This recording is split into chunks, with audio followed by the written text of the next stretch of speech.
When Congress eliminated funding for public media last year, we saw a groundswell of support for NPR. America bears from Planet Money, and it is not too late to be part of this movement. If you missed making a donation during public media giving days, do it right now. Show your support for public radio that is by the people, for the people at donate.npr.org, and thanks.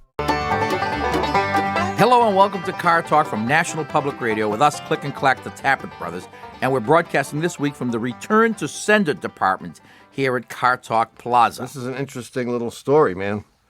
One day, God was looking down at Earth and saw all of the evil that was going on, and we know all about that. Much of that, indeed. He decided to send an angel down to Earth to check it out. He called one of his best angels, Mario, and sent St. Mario to the Earth for a little while. When Mario returned, she told God, yes, it is bad on Earth. 95% of it is bad, and about 5% of it is good. Well, he thought for a moment and thought maybe he'd better send down a second angel to get another point of view. God called another angel and sent him to Earth for a time. The angel went back to God and he said, yes, the Earth is in decline. 95% is bad, and 5% is good. God said, this is not good. So he decides to send an email to the 5% who were good. He wanted to encourage them, to give them a little something to help them keep going. Oh, yeah? Well, and do you know what the email said? Well, no. Oh, you didn't get one either, huh?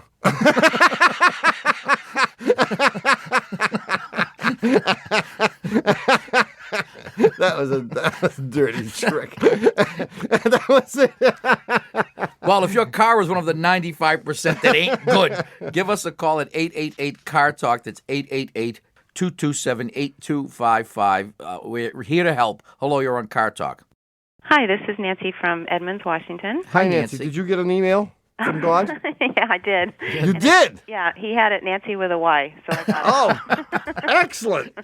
What's going on, Nancy? I have a Isuzu Rodeo, 1994, six-cylinder, four-wheel drive, automatic, and it's been a great car. I use it primarily for my catering business, and about in the last 2 months, it's been like pulling back, almost like bucking, and then every once in a while it would just fly forward, and then I'd be pulling back, almost like I had my parking brake on. How long has it been doing this? I'd say about 2 months, and at first I suspected I always go to the same gas station, but I went to a different gas station. Yeah, that's so good. I thought, okay, I have that It's gas. the gas. The gas is always a good... This thing has like 60,000 miles? Oh, many more. More than that. How many more? 80. I think it's more about 80. Yeah, I could tell. I could feel. I felt 80. What you describe to me is a classic clogged fuel filter. And I would be willing to bet if you could find the hill long enough, you wouldn't make it. You wouldn't make it. The thing would begin to lose power, and it would lose more and more and more until finally it would just choke and die by the side of the road and then roll over. Oh, and I would, of course, be on the way to do a big event. Exactly. Right, with 1,000 salmon... Croquettes. Okay, I'm going to ask a dangerous question here. I don't know if I can take it. How about on, what do you call them out there? Freeways, highways, or what? Freeways, yeah. Freeways. How about on the freeway, if you get up to like 65 or 60 miles an hour for a long time? Yes, I drove myself to the airport the other day. Yeah, and it was doing it. The right answer. That was close. I had to ask it though. I mean, it would not have been ethical to not ask that question and send Nancy off on her merry way. I do it every week. But I think you should take it to your local filling station or wherever you get it serviced and ask them to change the gas filter. Is that something that one of those fast oil places does? No, I wouldn't take it to them. No, Okay. they may change the oil filter instead. Don't you have a mechanic that you sort of go to? No. Tell the truth. A general practitioner? An internist? Your primary care physician? No. You don't have one? I've been lucky. My car has been great. Yeah. Well, it has. Right. Until now that the fuel filter's all plugged up. When you get that filter changed, you can drive this thing and without a worry in the world. While you're at it, you may want to have them check like the spark plugs and the air filter and those things because those could cause the same kind of symptom. Okay. So you might need a good general tune-up. If you don't have a good primary care physician, I'll come you to could Cambridge. you go to our website, the Car Talk section of cars.com, and you go to the mechanics files, mechanic X files, and you put in Edmonds, Washington, and you could even put in Rodeo, Isuzu, and it will find you a bunch of mechanics who have been recommended by Car Talk listeners and Car Talk visitors to the website. Great. Okay. Give it a shot, Nancy. Not that they're any good, but somebody thinks they're good. They may be their own mothers, for all we know. What do we know? See you later. Okay. Thank you. Bye. 1-888-CAR-TALK.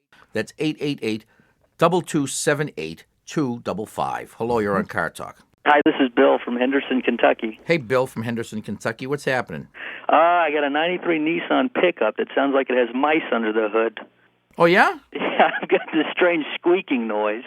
It's been happening for about 2 months now. Oh, really? Yeah. And does it happen if you're sitting at idle? No, it... You have to be moving. Yes, it happens on 2 occasions. 1, when I'm accelerating, and 2, when I'm decelerating or putting on the brake. Oh. Well, So tell us a little bit about Henderson, Kentucky. I knew you were heading in that direction. Is it a quiet little town? Yes, it is. It is. Which end of Kentucky is it? Middle, north, south, what? Not that he even knows where Kentucky is. I can tell you all the states that border Kentucky. Go ahead. California's on the left. Virginia's on the right. North Dakota's on top of it, and Texas must be right underneath it. Well, you're right. Did I hit guess. any one of them? No. Well, yeah, Virginia. Virginia. You hit Virginia. Yeah, I Virginia. did? Yeah. Yeah. Are there any cities in Kentucky? Oh, Louisville is in Kentucky. Yes. Is it anywhere in Louisville? One of my favorite places. Yes, I'm in the western part of Kentucky.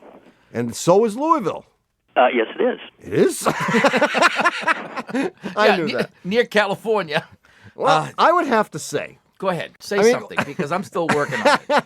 Well, you have to make the noise. Is it really like a mouse, or is it a... It's not even that. It's just just like that.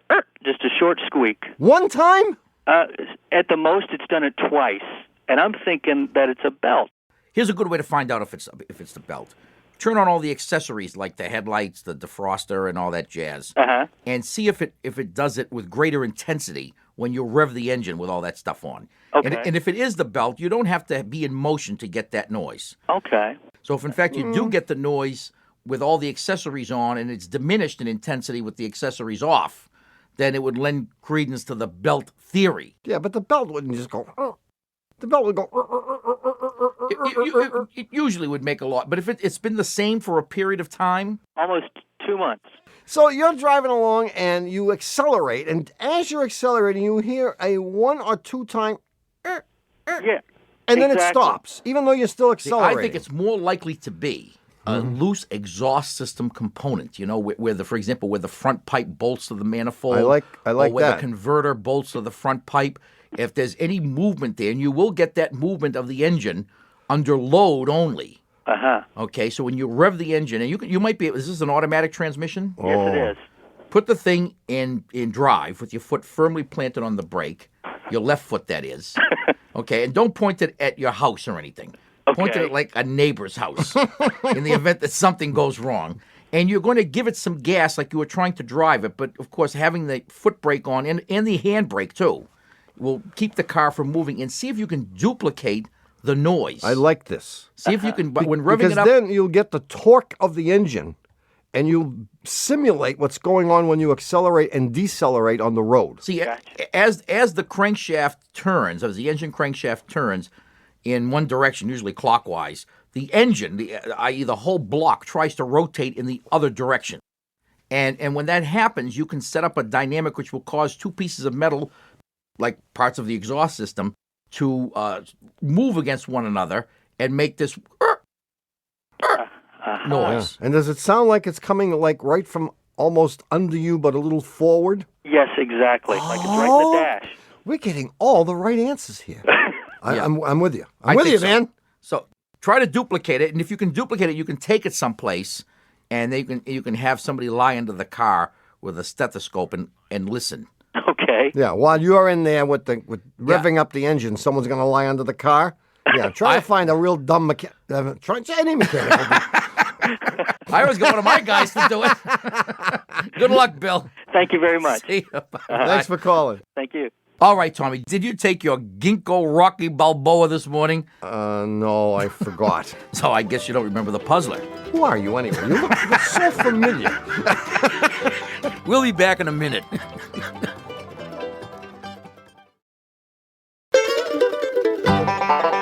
Hi, we're back. You're listening to Car Talk with us, Click and Clack, the Tappert Brothers, and we're here to talk about cars, car repair, and the answer to last week's puzzler. And this one came from someone named Tim Sullivan. And I don't know if the facts are right, but the flavor was just so good, I had to use it. I'm beginning to remember it. It was good. Tim writes, years ago, when the railroads used steam locomotives, and that isn't even relevant, the Baltimore and Ohio Railroad had a busy freight line running south from Rochester, New York. And they used a locomotive of the 282 type, also irrelevant, meaning there are 2 wheels in the front which don't do anything. 8 wheels behind those, which are the drivers. Those are the ones that are connected to the steam engine. And then 2 trailing wheels. And a 282 could handle a train of 80 cars. Mm-hmm. But on this particular run, it couldn't handle a train of 60 cars. It had to have 80. Doesn't make sense. Doesn't make sense. And the hint is there's something unusual between Rochester and wherever the train is headed. And what's unusual? Bandits. No. Bandits, Butch Cassidy and the Sundance Kid. Bandits would be good. Bandits would be good, but that's not the answer. This route consists of a bunch of hills which are pretty closely spaced. And imagine the following scenario. Okay. The train with 60 cars is trying to climb one of these hills. As it nears the top, it is pulling all 60 cars up the hill. Okay? Yeah. And the engineer says, the drivers are beginning to slip. I ain't going to make it. If only I had some help. And the help would come from an additional 20 cars attached to the back of the train. Still on the downward slope of the previous hill and helping, by the force of gravity, to push the train up over the next hill. Sonia. What do you think of that? Love it. This is great. We have a winner. Man. All right, we do have a winner. The winner is Ray Johnson from Titusville, Florida. Ray Johnson from Titusville, Florida have won the Puzzler Prize. And you may say, what did I win? What did I win? Well, don't get your shorts in a bunch, Ray, because all you won is a $25 gift certificate to the Car Talk Shameless Commerce Division on our website. Hey, you can get our new T-shirt, the Car Talk T-shirt, emblazoned with our motto, non impediti ratione cogitationis. I had one on yesterday. Yes. I loved it. Yes, Yeah. which means, of course, unencumbered by the thought process. We'll have a new non-automotive puzzler coming up in the third half of today's show. In fact, it's algebraic. It's for the kids who are on summer vacation whose brains are getting mushy, and they have Squat to They do. have squat to do. So stay tuned for that. In the meantime, you can call us and ask us questions about your car even. And the number is 1-888-CAR-TALK. That's 888-227-8255. Hello, you're on Car Talk. Yes, this is Gene calling from Lubbock, Texas. Gene. As in Eugene? Yeah, short for Eugene. Yeah. Before I tell you about my car's problem, I want to ask you about something that you said a couple of minutes ago about something coming up in the third half. Well, I always thought that things had 2 halves, a first and second half. Well, that's because you're from Texas, Gene. Yeah. And we don't have third halves down here. Well, here in the East. Yeah, we're doing so much back east that we can't put it all into 2 halves. Yeah, We need a show and a half to make a whole show. Yeah, and it was. We will admit it's only recently that the third half has been discovered. I mean, up until a few years ago, no one even knew that a third half existed. That's nice to know. And I think thanks to the Hubble telescope, we now know that there are 3 halves. Right. It's made football games more interesting, I tell you. That's what we need, more of that. More of that. So what's going on, Gene? Okay, I have a 1991 Mercedes 350 SDL, which is the big sedan with a turbo turbocharged diesel. Yes. Yeah. There's a noise emanating from the right rear part of the car, whenever the engine is running, it's sort of a click-clock sound every 5 seconds. Whenever the engine is running, even if you're not moving. Yes, engine is running. It doesn't matter if you're going fast or slow or standing still, but the engine has to be running. Yeah. And this has been going on for a number of months. Everything seems to work in the car. Give us the description again of what the sound is. Well, it's hard to put it in words, but I call it a click-clock. My wife says blink, bloink, or something like that. Okay, I like it. I like it. I think of, in terms of a solenoid cutting on and off. Exactly what I was thinking, too. And it's that regular that it has a timing to it? Yes, it's just about every 5 seconds. Now, recently, it's gotten more urgent. It's gone to a single clunk louder and about every 3 seconds. And the sound seems to be emanating from behind the right rear seat and in front of the trunk. And there's nothing there that I know of, and apparently there's nothing there that the mechanic knows about either that could be making noise. But it sure is doing it. The fuel pump is there. Yeah. Well, I don't know. I don't think about diesels. Do we have to give the disclaimer? All right, Gene. Yes. We know absolutely nothing about this car. We've never even seen one. Oh. But we're going to, to show how brilliant we are. We're going to come up with an answer anyway. All right, do that. We're going to figure it out. You're going to have to give us a minute. Okay. Yeah. Doug, run out and get the book. Well, here's a wild guess for you. Okay. This is a diesel engine car, and as such has an injector pump that is run by the engine that's under the hood. Yes.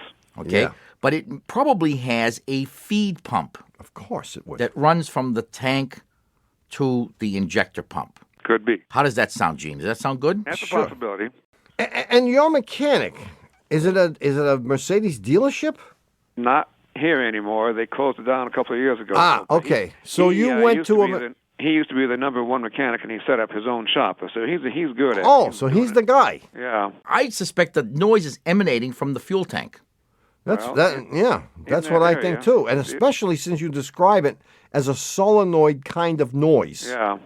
Boy, I'm surprised it didn't occur to him though, because if we don't know that there's another pump back there, he certainly does. Well, I'll pursue that idea. But it's something like that. It's a pump or a solenoid or something in the fuel or emission system that's making. It isn't a mechanical thing because there's nothing mechanical back there. But who knows what, the car, these Mercedes cars have all kinds of fancy little doodads. Mm-hmm. And it could be that one of the doodads has something going on back there. What would we know? We wouldn't. And what would we care? Well, we care only because Gene is a nice guy. Yeah. Sure. He's a gentleman. Crack at it. And he's a very nice person, I can tell. I'm a former Yankee, Illinois. Oh, yeah? Oh, you are? So you're retired to Texas? I'm retired, yes, I am. Mm-hmm. You retired to Lubbock. I was the office manager for the local Mack truck distributor. Oh, hence the affinity for diesels. Yeah. Thank you. That may be it. Yeah, it must have been the fumes that got you. Hey, Gene, thanks for calling. And good. If you find out, give us a call. Okay. We're always willing to learn. You have a great show, and I enjoy listening to you. Thanks a lot. Okay, thank you. Take care. Bye-bye. Bye. Wait a minute. He just said he was a Yankee from Illinois? Well, I mean, if you... Compared to Lubbock. Right. In fact, people from Amarillo... Kentucky. Yeah. Hey, do you happen to know what time it is? Time to roll our clocks back 4 weeks to summer savings time? No. It's time to play Stump the Chumps.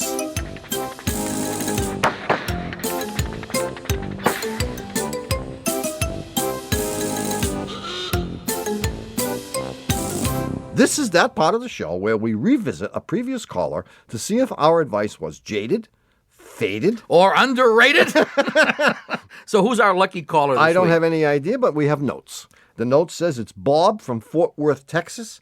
And do you remember Bob's tale of woe? Neither do I. Does it involve cattle trailers and beehive hairdos? No, but you're very close, I think. It involves flies and horses. Oh, yeah. Bob went to horse shows, and every time he got back in his truck, it would be filled with huge flies, and the poor guy, he had to drive around with a can of Raid in the cup holder. Remember that? Oh, yeah.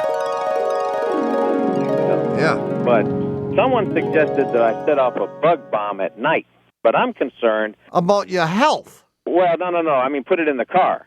I know, but I don't think you want to get into a car that's just been sprayed with deadly poison. Well, I'm concerned. You might as well about... throw Agent Orange in there. I mean, come on. I'm concerned more about the bug juice getting in the electronics of the car and messing up the car. The electronics. What about your lungs, man? Oh, you're re-smoking those Arturo Fuentes, so you don't care about your lungs. I don't care about my lungs. I don't think you should worry about your lungs either. In a few years, you'll be able to buy a lung. You were rather cavalier about that. Well, we ended up disagreeing on this, I think. Right. I think you took the environmentally incorrect position and you said, bomb them into next Tuesday. Bomb those little boogers. For which, I might add, we got deluged with calls and emails saying that your brother is nuts. Ah, a bunch of sissies. I said, no way. I thought it was crazy to set off a bug bomb in the car, cover the seats in fly paper instead. So we disagreed. So it's possible that one of us is going to be right and one of us is going to be wrong. Yeah, which is better than we usually do since we're usually both wrong. Bob, are you there? I'm here. All right, Bob, before we find out whether the flies are history or you are, we need to make sure that the answer you're about to give has not been influenced by our staff, the staff of National Public Radio, or the Better Living Through Pesticides Foundation. Is that correct? Well, it's correct, but hope springs eternal, and I run to the mailbox every day looking for the bride. I'm not here yet. You didn't get one. All right, whose advice did you follow? Was I right about the bomb, and do you still have any hair? Well, let me tell you what happened. My wife went to the grocery store, and I asked her to bring back a bug bomb. When she brought it back, it scared me to death. All the warning labels, all the chemicals, and I never had a product in my hand that had so many pictures of skulls and crossbones.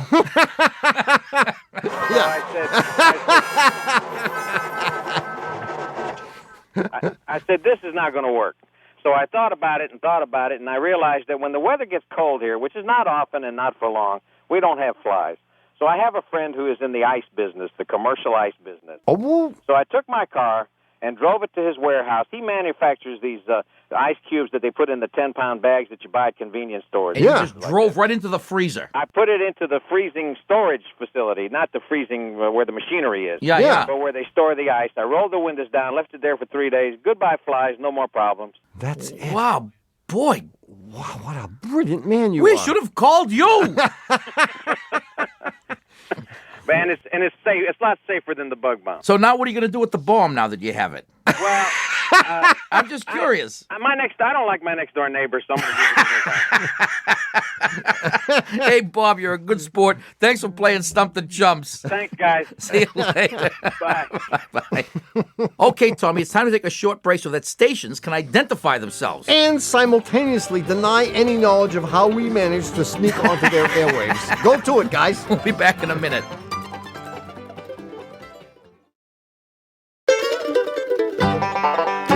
We're back. You're listening to Car Talk with us, Click and Collect, the Tappert Brothers, and we're here to discuss cars, car repair, and the last puzzler of this current of the season. Puzzler season. I can hardly wait. Recently, after we finished one of our Car Talk shows, we and the rest of the Car Talk staff decided to go out for a few drinks and some buffalo wings. So the gang of us goes to a local eatery, and we sit down and we have a drink and some snacks. And just before the bill comes, my brother and I each go to the bathroom and climb out the window. It was a coincidence. Hey, fancy meeting you here. Yeah. The restaurant was on the 3rd floor. That's why I always carry a rope. We were in the hospital for months. The bill comes, and it's $63. Uh-huh. Bugsy says, oh, those guys stiffed us. But look, if everyone throws in an extra $2, we'll cover the bill. So the question is, how many people were in the original group? That sounds simple enough. Sounds simple enough. Prove your answer. Prove it. Prove that there's only one answer. Now, if you think you know the answer, write it. These are the hardest kind. Proving, that's always... Pardon the pronunciation, but I call him Fermat. And everyone else calls him Fermat. But that's basically what his problem was. Prove that this is the only thing. Yeah, it's easy to hypothesize. Sure. It's easy to generalize. It's easy to stereotype. And it's not easy to climb out the bathroom window. Especially with my brother on my back. Now, if you think you know the answer, write it on a postcard or etch it into the shell of a diamond and ruby encrusted Fabergé egg and send it to Puzzler Tower, Car Talk Plaza, Box 3500, Harvard Square, Cambridge. Our Fair City. Matt 02238. Or you can email your answer from the Car Talk section of cars.com. If you'd like to call us, the number is 1-888-CAR-TALK. That's 888-227-8255. Hello, you're on Car Talk. Hey, guys, this is Michael. I'm calling from New Orleans. How you doing? Michael, Hey. we're doing great. How you doing? I'm doing fantastic. Listen, I got a couple of problems. Wait. Slow it down, will you, Michael? Oh. You must be from New York. Where are you really from? Seriously, from New Orleans. We talk just like we're from Boston. No kidding. Yeah, really. Like everybody, that's the great thing. You know, people could come down from Boston to New Orleans or go from New Orleans up to Boston, and there's no differentiating between the accent. So we should move down there, huh? Absolutely. You'd be welcomed here. It's I killer. love it. We were there once. They showed us to the airport. Exactly. So What's up? What's going on? Well, like I said, I got a couple of problems. This one's the interesting one. Yeah. My wife and I are a one-car family, and I told her I was gonna buy a new car. We replaced our old Audi, and she said that's fantastic. And I told her I'd handle everything. And she went out of town, and I decided to buy a car that I liked. It was fun. I bought a 1999 Jetta GL Standard. Mm-hmm. Now, that's the kicker. And you didn't tell her. Exactly. She comes back in town. She looks at the car. She loves it. She gets in, and she turns to me, and she said, "You bought a Standard?" Mm. And she called around, and she found out that you can get it transferred between a Standard to an automatic. Mm. And I can't believe, number one, that it can be done. And if it is done, doesn't it kind of screw up the works? Oh, yeah. This would be the biggest, the second biggest mistake, third biggest mistake. Hold on a second. Hold on. That's my wife you're talking about. You got it. No, I think it would be a mistake to do this. Why? No, I mean, it is certainly doable. Right. And first of all, if you're going to have it done, you must have it done at the dealership. Right. It's going to cost you a few $1,000s. Okay, well, that's more than they said. They said, well, we could do it for $600. It's not a problem. Oh, $600? Yeah, I thought... When you went to buy the car, how much more was it with an automatic transmission? Oh, it was... $1,000. Several thousand bucks. Several like you said. $1,000s more. And they were doing it at the factory. Correct. So the only thing I can imagine is that they're going to sell. They have a ready, willing, and able buyer for your standard transmission. I got you. They're going to charge him the $3,000. Right. But it should cost you $3,000. But there are just so many things that will go wrong. Not to mention the fact that I think you may even have to change things like the computer. Oh wow, I didn't even consider that. Can she tough it out? She's going to have to tough it out, or I'm going to have to buy her a separate car. Well, I mean, did you buy the car new? Oh, brand new. Yeah. Yeah. How long ago? 3 months. So I don't have to bite the bullet and buy her a separate car. Well, I think so. You have to buy her own car. Yeah. And she will, when she has to, drive this car. But for the most part, she'll be driving her own car with an automatic. Yeah. See, the trouble is now, jeez. I mean, I was going to suggest that you just swap it. Go back to the dealer and say, I want an automatic. Well, you could do that too. You'd take a serious hit. But I mean, you can get a used 99 with automatic transmission and sell this one. And I don't think it's going to be all that expensive to do that. I have to look at the... Yeah, I'd recommend that as opposed to having them put an automatic in yours. I think you Because don't forget, your wife is not going to forgive you. Yeah. Well, And the sooner you can get the memory of this out of her head.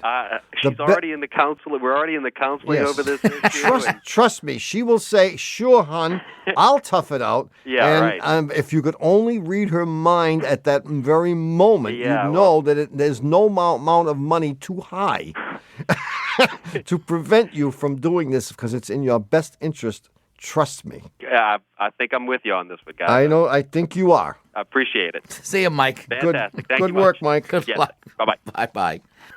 1-888-CAR-TALK. That's 888-227-8255. Hello, you're on Car Talk. This is Louise in Havertown, Pennsylvania. Where town? Havertown, Pennsylvania. Harbortown? Haver, Haver. That's right. Like Havertown. Yeah, well, you guys would say Havertown. Why wouldn't you? Well, I don't know. Because she lives there and she knows it's pronounced Haver. Havertown, right? We're right outside of Philadelphia. I thought that was Philadelphia. Philadelphia? I don't know. What's up, Louise? But anyway, I have an 89 Olds. Cutlass Sierra, okay? Yeah. And, we want to hold on to it a little more, but every time we put the brake on, we hear a loud clunk. Oh. Now, I have had it to 3 different mechanics, and they all assure me that nothing is wrong with it. When we put the brake on, the clunk is comes through on the door side of the passenger, and sometimes I can even feel something moving under there. But everyone tells me there's nothing wrong with it. Well, first of all, the clunk? I'm sorry. Go ahead. I mean, of course something's wrong with it. Well, that's how I feel. Well, you're absolutely right. I mean, And the next guy that says to you there's nothing wrong with it, tell him he's a moron. They said they can hear it. They agree it's there. Yeah. Well, And the only thing that we had to have a new fender put on not long. This has been going on for almost a year. Really? And the last fella, it was like a month ago, he said that every one of the bolts to the fender, they were all loose, about to come off. So he fixed those. I keep thinking, well, maybe they left something in there and there's something, clunking. Oh, did this noise begin after they did the fender? Yes. Yeah. How serious was the accident? I mean, they had to replace the fender. Did they replace other stuff? No, a fellow was gone by. I was parked, and he did a job on the fender. He had one of those high trucks, and he wasn't looking where he was going. And are the guys who are telling you that there's nothing wrong the same guys who did the fender? No, I went to a brake shop. Ah, that's your mistake. Louise. Good God, Louise. You went to a brake shop? By what right did you go to a brake shop? Who the hell are you to go to a brake shop? I put my foot on the brake. Yeah, but see, you diagnosed the problem already in advance. That's why you're in so much trouble here. I see. And I'm here to help you, Louise. Okay, please. I want to tell I'll be going out for coffee. No, see, I realized that it happened when you step on the brake. Yes. But you then concluded that the noise had to do with the brake. You went to a brake guy. It's like you got a pain in your stomach. You go to a stomach guy. Right. And the stomach guy doesn't know what's wrong because actually it's a back problem that's causing your stomach to hurt. And the stomach guy says there's nothing wrong with your stomach because it's your back. Right. Yeah, so you got to go to a general practitioner first to find out what kind of specialist you have to go to. Yeah, I suspect you have a bad control arm bushing someplace. Out of the tens of thousands of pieces of a car, Control you arm went bushing. right to a control arm bushing. I mean, I knew it wasn't like the speedometer or the volume knob on the radio. I knew it wasn't either of those. Limited those right away. Yeah, I knocked those right out of the picture. And my vast experience suggests that it's something akin to that.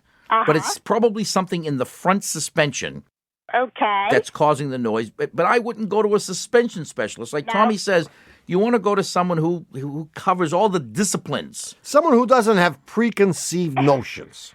You know? Right, and someone whose scope isn't limited. Yeah.